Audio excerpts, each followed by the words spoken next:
지난달 1일 국방부와 합참으로부터 공식 지정된 해군 해병대 신속기동부대가 처음으로 서해안에 전개하는 훈련을 실시하고 있습니다.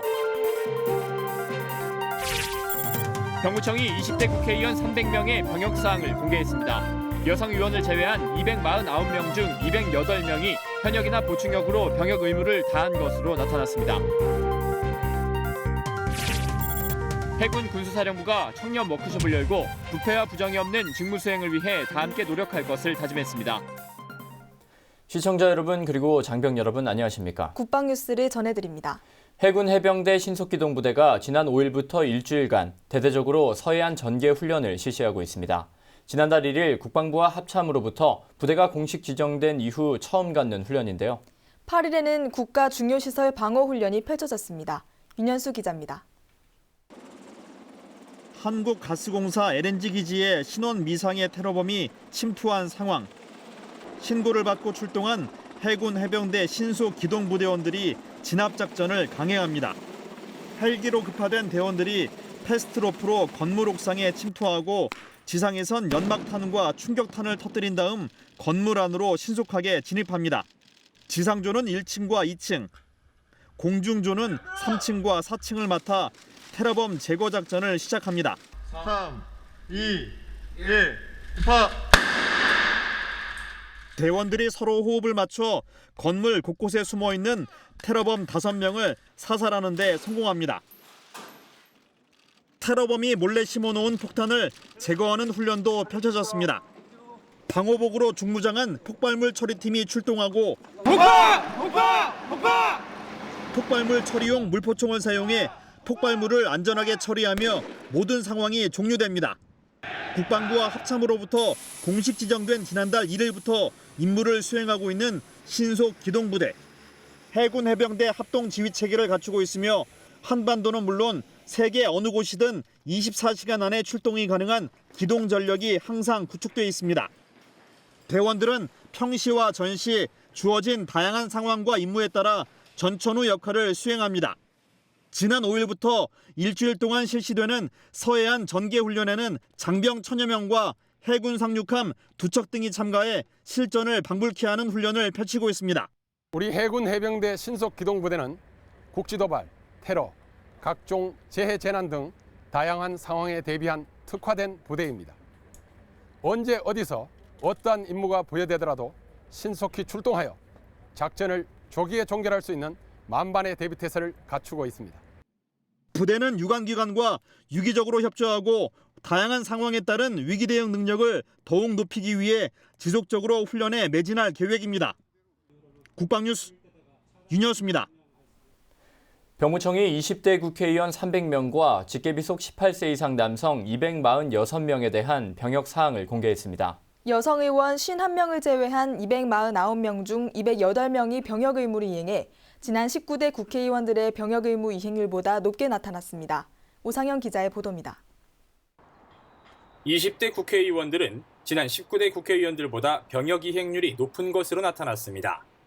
전체 300명의 국회의원들 중 여성 의원 51명을 제외한 249명의 의원 중 208명이 현역이나 보충역으로 병역 의무를 이행했습니다. 비율로 따지면 83.5%로 19대 의원의 81.4%보다 2.1% 높습니다. 또 같은 연령대의 일반 국민 병역 이행률 70.6%보다는 12.9% 높게 나타났습니다.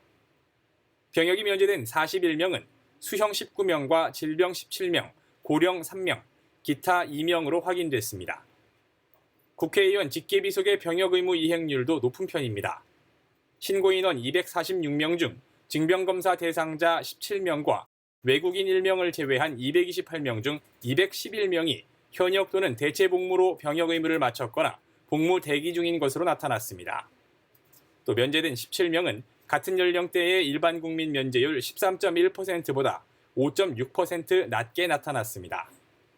직계비속 면제자 17명은 모두 질병을 이유로 병역 의무를 면제받았습니다.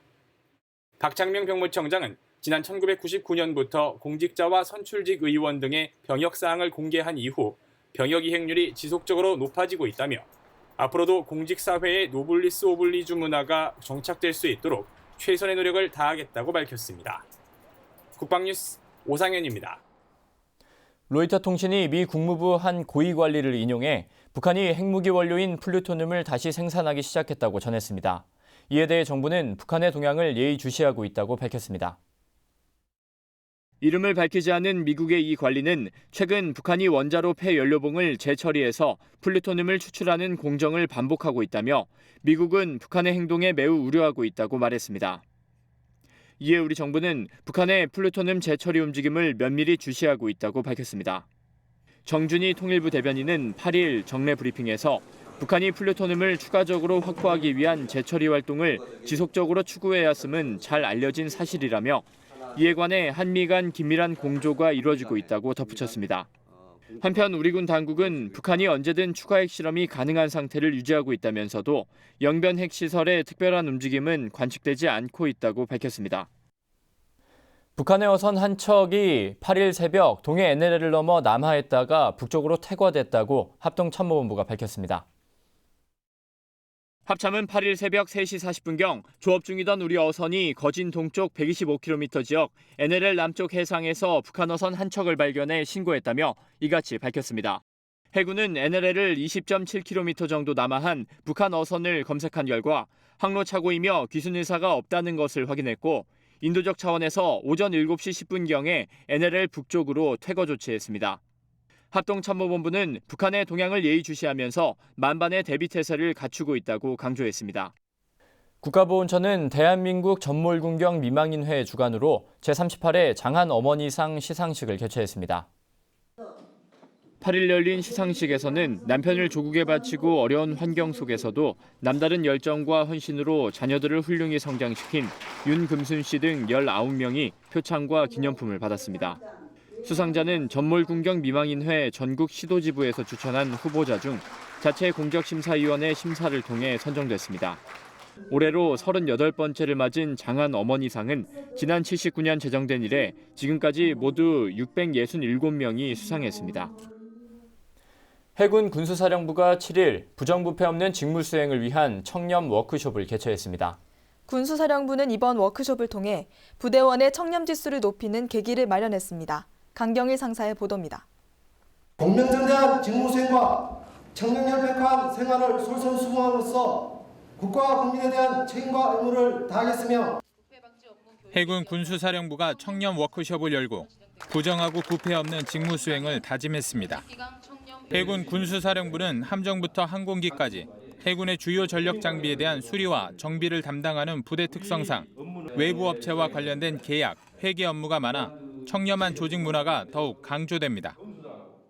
반부패 청렴 실천 결의대회로 시작된 이번 워크숍에는 이병권 해군 군수사령관을 비롯해 부패 취약 분야 근무자와 대민 업무자 430명이 참석한 가운데 진행됐습니다.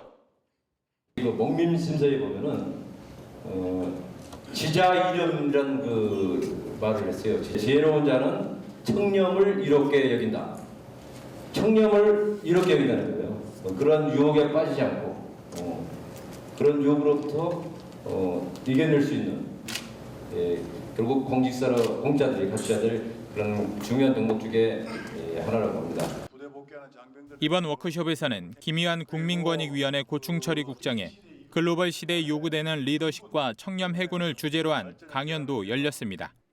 김희환 고충처리국장은 이 자리에서 올바른 직무 수행이야말로 청렴한 공직자의 가장 기본적인 덕목임을 강조했습니다.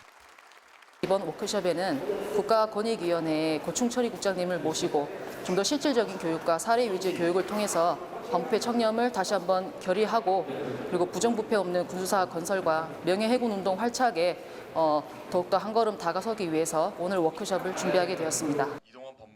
부대는 앞으로 청렴한 업무 자세로 국민 앞에 당당히 설 수 있는 공직자의 소명의식을 향상시키겠다고 밝혔습니다. 국방뉴스 강경일입니다. 육군 17사단이 예비군 훈련장을 벽화로 새 단장하고 민관군이 함께하는 부대 개방 행사를 열었습니다. 부대는 지역 주민들에게 군의 밝고 친근한 이미지를 보여줌으로써 유대를 강화하는 데 앞장섰습니다. 김두현 중사의 보도입니다. 건물 한쪽편에 그려진 커다란 나무에 지역 주민들과 장병들이 각자 소원을 적어봅니다. 육군 17사단이 지역 주민과 유관기관 관계자 등 300여 명이 참가한 가운데 부천 시민과 함께하는 꿈과 희망의 부대 개방 행사를 열었습니다. 이번 행사는 벽화 그리기를 통해 새롭게 단장한 부대와 지역 주민들의 희망을 기원하고 민관군의 화합을 도모하기 위해 마련됐습니다. 지난 2개월간 문정덕 화백을 중심으로 진행한 벽화 그리기는 노후된 병영시설과 훈련장을 밝고 희망찬 공간으로 변화시켜 장병뿐만 아니라 예비군들에게도 활력을 불어넣고 있습니다. 저희 부대와 문정덕 화백님의 도움을 통해서 저희들이 벽화 작업을 실시하게 되었습니다. 우리 부천시 예비군 훈련장이 우리 군들만의 훈련장이 아니고 우리 부천시 예비군들, 시민들의 훈련장이라는 의식을 생각을 심어주기 위해서 이번 행사를 갖게 되었습니다. 이날 부대를 찾은 지역 주민들은 서바이벌 총기를 직접 다뤄보고 군 장비 탑승과 각종 공연들을 관람하며 잊지 못할 추억을 만들었습니다. 한편 부대는 지역 안보 지킴이로서 시민들에게 더 가까이 다가가고 민관군 모두 하나가 되는 계기를 만들기 위해 앞으로도 다양한 행사를 확대해 나가겠다고 밝혔습니다. 국방뉴스 김두현입니다. 국방홍보원과 시청자 미디어 재단이 8일 업무 협약을 체결하고 국군 장병의 정서 함양과 국민을 위한 다양한 영상문화 정보기회 제공으로 정부의 문화 융성 정책 실현을 위해 상호 협력하기로 했습니다. 양 기관은 이번 협약식을 통해 앞으로 시청자 미디어 관련 공동 사업을 기획 추진하고 국군 장병 미디어 교육과 시설 장비 사용을 지원하는 등 다양한 협력을 지속해 나갈 예정입니다. 시청자 미디어 재단은 방송법에 따라 시청자의 방송 참여를 돕고 국민의 뉴미디어 이용 권익을 증진시키기 위해 출범한 방송통신위원회 산하 준정부기관입니다. 이번 협약식에 참석한 시청자 미디어 재단 관계자들은 국방TV와 국방일보 등 국방 매체 시설과 제작 현장을 둘러봤습니다. 6.25 전사자들의 유해를 발굴하기 위해서 가장 먼저 선행돼야 할 업무, 바로 발굴 장소를 선정하는 일입니다. 국방부 유해발굴 감식단 그들을 조국의 품으로 두 번째 시간은 유해 소재 조사팀의 업무를 소개합니다. 김하연 기자가 취재했습니다. 지난달 10일 원주의 한 예식장. 원주와 홍천, 횡성 지역에 거주하는 6.25 참전 용사들이 한 곳에 모였습니다. 국방부 유해발굴 감식단이 열고 있는 참전 용사 증언 청취 행사. 직접 전투에 참가했던 이들의 생생한 증언을 듣는 것은 유해발굴 장소를 선정하는 데 기초가 되는 단계입니다.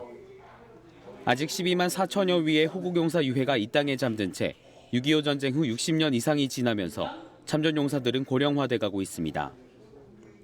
따라서 실제 전투가 일어났고 많은 전사자가 발생한 지역을 생생하게 묘사하고 있는 이 증언들을 기록하는 일은 시간이 더 흐르기 전에 해두어야 할 중요한 임무입니다. 이렇게 뻘집을 그때 그거 하는 걸 우리가 수색중대 입장에 있었는데 수색중대는 그걸 바라보고 있었어요. 아주 치열했어요. 거기서 한 사흘 동안 그냥 사흘이야 나흘이야 이렇게 한 대세 했나 봐. 그렇게 아주 치열하게 했어요. 아군의 피해는? 아군의 피해는 그때 많았죠.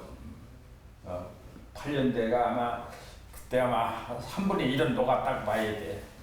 그거를 목격을 목격은 해요. 이렇게 바라보고 아주 직선을 이렇게 보니까는 양갈래고지 올라가서 대암산 쪽을 바라보면 대략 보이는 그 직선 지점이 아군의 피해가 많았던 지점이에요. 많았죠. 고향으로 돌아가지 못하고 이름도 잃어버린 채 묻혀있는 전우를 찾고자 하는 참전 용사들의 마음은 간절합니다. 지금까지는 못 찾고 있고 또 시방 찾을 도리가 없지. 그 산이 그렇게 험한 산에 그것이 아직 비무장지대로 돼 있으니까 찾기가 힘들겠지만은 그래도 꼭 찾았으면 좋죠. 예, 찾는 거야. 당연하죠. 나도 그런 현상에 있었으니까는 그걸 잊어버리고 있는다는 건 정말 참혹하지. 유해 소재 조사팀은 이렇게 수집한 증언들을 문서로 기록하고 영상으로도 보존해 현장에서 활용하고 있습니다. 참전 용사들의 증언과 더불어 6.25 전쟁사와 전투 기록도 유해가 묻혀 있을 만한 지점을 판단하는 실마리입니다.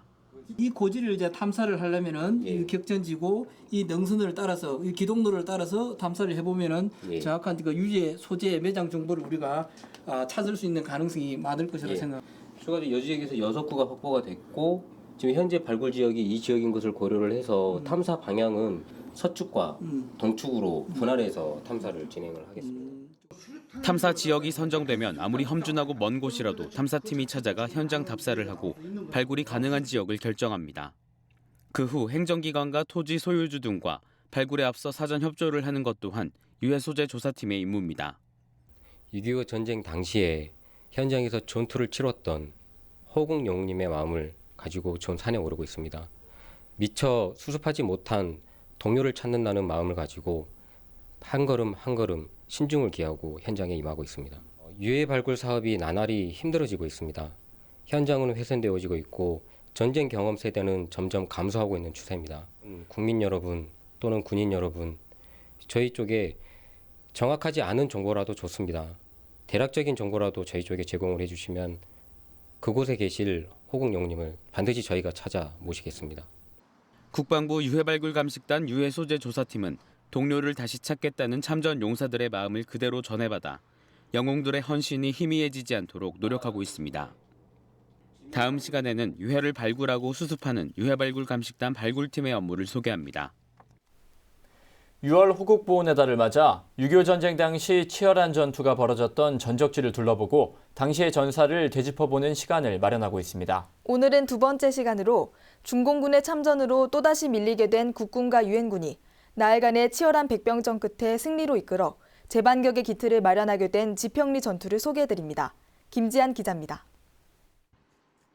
경기도 양평군 지평리. 평화롭기만 한 한적한 농촌 마을인 이곳은 6.25 전쟁 당시 치열한 격전의 현장이었습니다.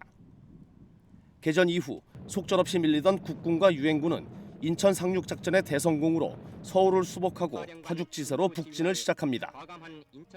10월 26일 국군 육사단이 압록강 인근 초산의 태극기를 꽂고 압록강물을 수통에 담으며 통일의 꿈에 들떠있을 무렵 예상과 달리 대규모의 중공군은 이미 국경을 건너와 국군과 유엔군의 등 뒤에서 기습 공격을 감행합니다. 중공군의 전력을 과소평가한 아군은 수많은 사상자를 낸 채 가까스로 포위망을 벗어나 38도선까지 철수하게 됩니다. 중공군의 수가 많기도 많거니와 또 하나는 이 기동 우회 전술 때문에 초기에 미군이 굉장히 곤란한 경우를 많이 겪었습니다. 그것이 초기 전투에 있어서의 미군이 중공군에 대해서 공포심을 갖게 된 기본적 이유가 되겠습니다. 1951년 2월 중공군은 횡성을 확보하고 중부전선의 전술적 요충지인 양평군 지평리를 대규모 병력으로 포위 공격합니다. 지평리가 무너지면 아군은 측면이 노출돼 평택, 제천, 삼척을 잇는 37도선까지 철수할 수밖에 없는 상황. 중공군에 포위된 미 23년대와 프랑스 대대는 지평리를 사수하라는 명령을 받고 병력을 전면 방어 태세로 배치합니다. 통신이 두절되고 보급이 차단된 아군은 2월 13일부터 16일까지 나흘간 백병전을 포함한 피비린내 나는 전투를 벌여 중공군의 파상 공세를 막아내게 됩니다. 중공군이 6.25 전쟁에 참전한 이후 겪은 최초의 패배. 지평리 전투로 중공군의 2월 대공세는 실패로 돌아가고 유엔군은 재반격의 기회를 잡게 됩니다. 지평리 전투에서 중공군은 5,000명의 전사는 막대한 손실을 입고 유엔군은 중공군이 한국전 참전 이후 최초로 전세를 만회하여 재방어의 기틀을 다지게 된 전투이기도 합니다. 거듭되는 패배로 전의를 잃고 있던 유엔군은 지평리 전투의 승리로 중공군의 공포에서 벗어나게 됐으며 전쟁 승리를 낙관하던 중공군은 정전협상의 테이블로 나오지 않을 수 없었습니다. 한국 전쟁사에 있어서도 치열한 전투, 그리고 특히 미군이 이 중공군 6개 연대를 갖다가 물리쳐 내므로써 그동안 중공군에 대한 그 공포심을 갖고 있었던 그러한 그 전황을 일거에 역전시키는 어떻게 보면 굉장히 중요한 전투 중에 하나로 평가할 수 있겠습니다. 세계 각국에서 참전한 유엔군은 6.25 전쟁에서 전사자 4만여 명, 부상자 10만여 명, 포로나 실종자 만여 명의 피해를 입었습니다. 이름도 몰랐던 나라, 만나본 적도 없는 사람들을 위해 피를 흘린 유엔 참전 용사들의 숭고한 희생을 되새겨봅니다. 국방뉴스 김지한입니다. 네, 계속해서 사회각계각층 인사들로부터 군 장병을 위한 응원 메시지를 들어봅니다. 오늘은 성신여자대학교 학군단 후보생들이 우리 장병들에게 전하는 메시지입니다.